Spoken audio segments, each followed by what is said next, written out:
একটি ছোট মজার কার্টুনধর্মী বাংলা গল্প দেওয়া হল শিশুদের জন্য। শিরোনাম: সাহসী খরগোশ বেন্টি। চরিত্রসমূহ: বেন্টি একটি ছোট বুদ্ধিমান খরগোশ। টোটো ধীর গতির কিন্তু জ্ঞানী কচ্ছপ। রকি এক খিদে পেলে খারাপ মেজাজের নেকড়ে। গল্পটি: সবুজে ঢাকা এক জঙ্গলে থাকত একটি আনন্দময় খরগোশ নাম বেন্টি। সে ছিল ছোট কিন্তু খুব চতুর। বেন্টি ঝাঁপাতে ভালোবাসত আর সবার সাথে বন্ধুত্ব করত। একদিন সকালবেলায় বেন্টি বন জুড়ে ঘুরছিল। হঠাৎ সে শুনল কেউ কাঁদছে।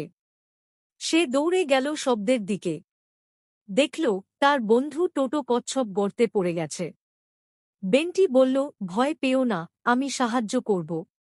সে ডাল, লতা আর পাতা দিয়ে একটা মই বানাল। কষ্ট করে টোটোকে তুলে আনল।